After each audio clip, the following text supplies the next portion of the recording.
There's been a lot of discussion this week from members of the New York Giants Brain Trust about the decision to trade Odell Beckham Jr. to the Cleveland Browns. Earlier this week, it was Dave Gettleman, the general manager of the team, engaging in a media conference call that answered a lot of questions, although some of the answers weren't all that acceptable.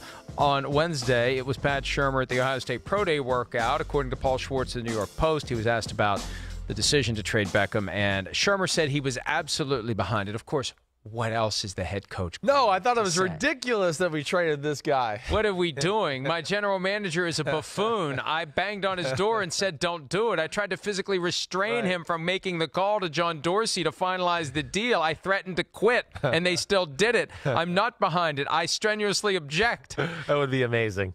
Yeah. Oh, it'd be great entertainment, and it would be a heck of a job for the Giants to try to find a new head coach in late March. But, you know, the Cowboys had to do it, and it kind of worked out for them, at least for 1 year or two.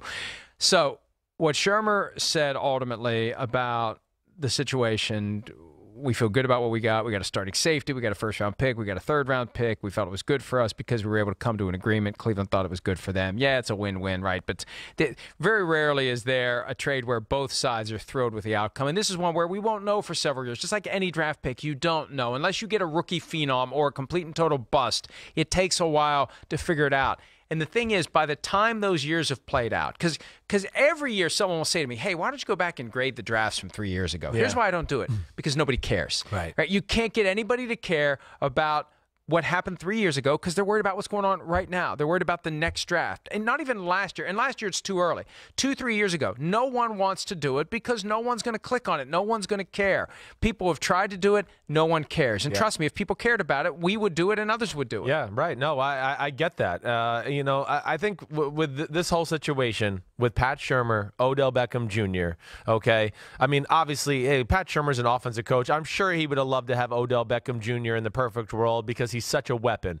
But I think he realized, and I'm not sure it's not best. I don't know if Pat Shurmur's personality lends him to absolutely endear himself to a guy like Odell Beckham Jr. Shurmur's kind of plays it close to the vest. He's kind of no nonsense. He's not going to crack a whole lot of smiles or laugh a whole lot of ways. He's a real football coach that way. So I think he did his best to kind of get a relationship with Odell Beckham Jr. But to me, Mike, just from the outside looking in and everything you read and connecting dots, it just seemed like it all went south after the Josina Anderson interview. It went from there then to Odell with the injury at the end of the year, and could he have maybe played, could he have not in these meaningless football games? And I think that's where everything got lost between Odell and the New York Giants, and that's when they probably decided, you know what, we have to start thinking about moving this guy. Yeah, and look, in hindsight, it's not a shock, but it's something they should have done last year. And the one question that hasn't been answered, what could they have traded him for last year before they paid him $21.45 million? Here's my theory about why we've seen both guys speak so much this week, and especially the conference call with Dave Gettleman.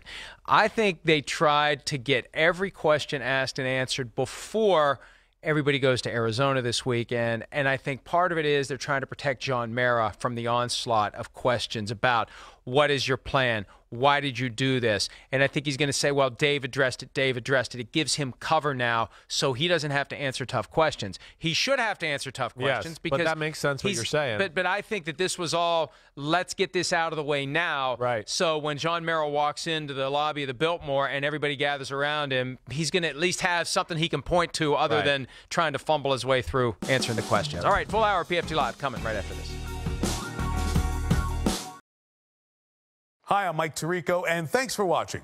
Make sure to hit subscribe for the latest news and highlights from NBC Sports.